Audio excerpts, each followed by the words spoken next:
Professional wrestling is one of the most unique performance arts and forms of entertainment of all time. Having been around for decades, wrestling has evolved and changed. Wrestlers today are stronger, faster, and capable of incredible feats that wrestlers from past generations could only dream of. And yet, the art that those wrestlers of past generations created lives on. Professional wrestling is a wonderful thing because at its core, it's storytelling, and that story can be told in endless ways. Because of this evolution, we have witnessed an ever-changing conversation where fans around the world have asked the question, who is the greatest of all time? Today, I am going to be answering that question. The GOAT Argument is a series where each episode I will be looking at a certain wrestler's entire career and body of work and telling you why they are the greatest of all time. It doesn't matter whether I believe it or not. I am putting my personal opinions aside and making an indisputable case for that wrestler in question. Besides, we all know who I think the actual GOAT is. Today, we are going to make the argument why Shawn Michaels is the greatest professional wrestler of all time. Oh, and by the way, Beaner Bronco Buster? Yeah. Where the hell did that come from? Improv. Oh, it's wonderful. When fans describe the perfect professional wrestler, they talk about the perfect blend of athleticism, charisma, in-ring psychology, and storytelling. What they are really doing is describing Shawn Michaels.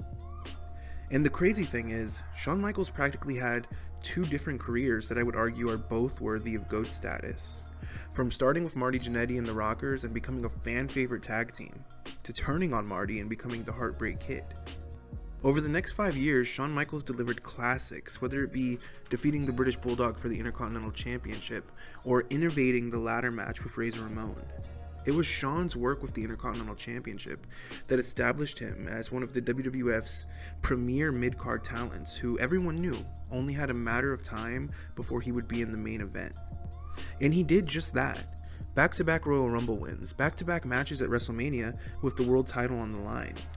Shawn Michaels was practically the catalyst for Vince McMahon starting to trust smaller guys to carry his company. But Shawn Michaels wasn't just at the top because he needed to be. You know, sure, the WWF had lost top stars, whether it be to steroids or to WCW, but Shawn Michaels truly lived up to the names who came before him. Even still, Shawn Michaels and the WWF faced criticism, and when the company needed to change with the times, Shawn Michaels led the charge. You see, being a top guy can mean multiple things. You know, sure, the top guy is usually the guy who is at the top of the card, but I think it's more so the guy who is able to be whatever you need them to be. Need Shawn to be a lovable underdog? He's got you. Need Shawn to have an epic 60-minute Iron Man match with Bret Hart? No problem. Need Shawn to become a part of one of the most influential factions of all time that ushers in the Attitude Era? Easy. Need Shawn to turn into one of the biggest, sleaziest, and most hated heels in the company.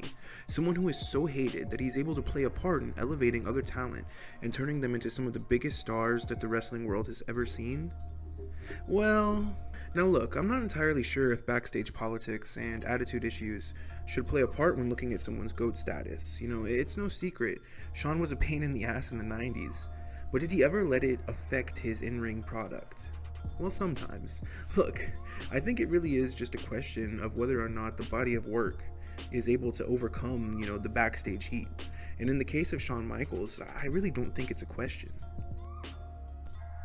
But there are certain things that can't be overcome, and injuries are one of those things.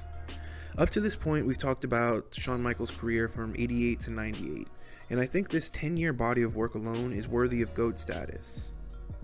It had a little bit of everything. Some of the best matches of all time, amazing character work, whether that be as a face or a heel, Wrestlemania main events, and world championships. Shawn Michaels could have stopped here, called it a day and rode off into the sunset, and he would have had one of the greatest careers of all time. But he didn't.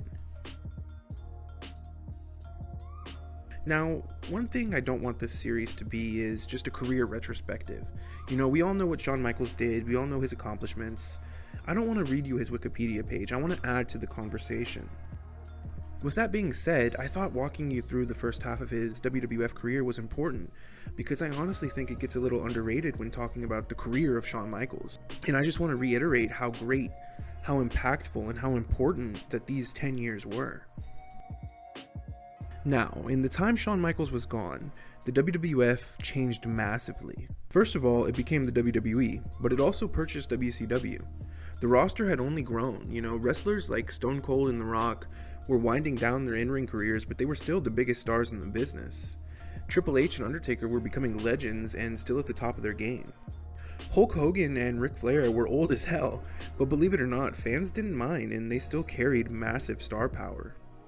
And then there were plenty of new names, Brock Lesnar, Kurt Angle, Eddie Guerrero, and Chris Jericho. They all debuted in the time that Shawn was away.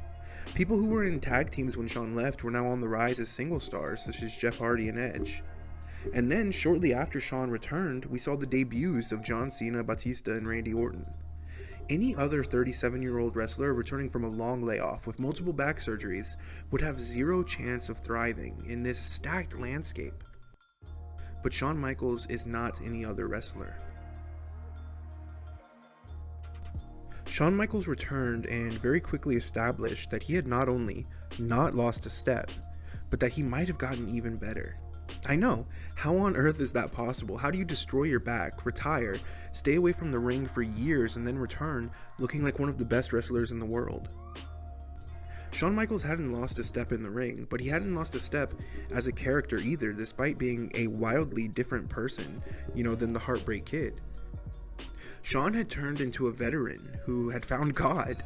He was a better man, and it reflected in his feuds.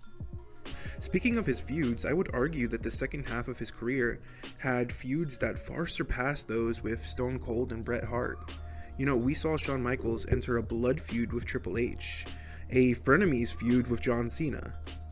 Not one, but two very different and very good rivalries with Chris Jericho. Hell, Shawn Michaels even made the Vince McMahon feud interesting. This new version of Shawn Michaels reflected his real life and his real struggles that he had faced.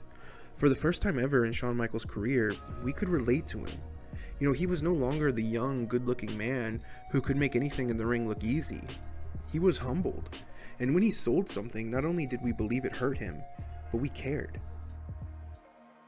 Remember earlier when I said being a top guy could mean multiple things, how it really means being a guy who is able to be whatever the company needs them to be? That is what defines Shawn Michaels' second stint in the WWE. He didn't need to win titles. Sure, he won the World Heavyweight Championship very shortly after coming back from retirement, but he lost it just as fast. Then he won the tag team titles twice, but one of those times was only to further, a singles feud with John Cena. He just didn't need titles because simply being Shawn Michaels was enough to make any feud feel important.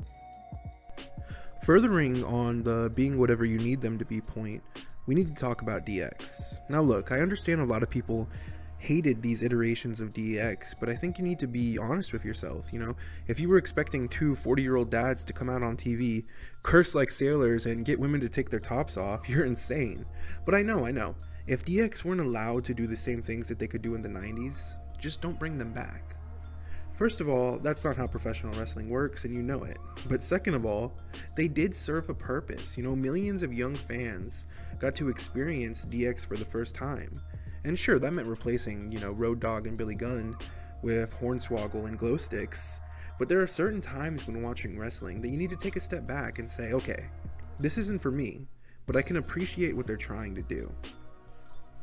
Again, we could end the video here and Shawn Michaels would still have one of the greatest careers of all time, but just like in 2002, Shawn Michaels said, "I'm not done yet." At the very end, Shawn Michaels decided to have one of the greatest feuds of all time, where he faced The Undertaker at back-to-back Wrestlemanias, with one of those matches being widely considered one of the greatest matches of all time. As we all know, Shawn Michaels returned at Crown Jewel for that god-awful tag team match with Triple H against the Brothers of Destruction, and people were pissed. But why were people pissed? When you think about it, this is professional wrestling. What retired wrestler stays retired? Well, that's just it. People were pissed because Shawn Michaels, he couldn't have asked for a better retirement. It was picture perfect. And in professional wrestling, you rarely, if ever, get a storybook ending.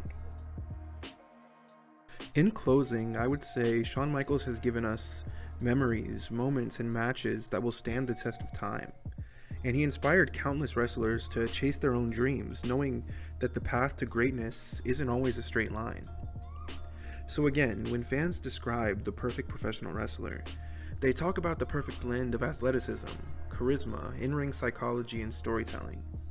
What they are really doing is describing Shawn Michaels, and that is why he is the greatest of all time.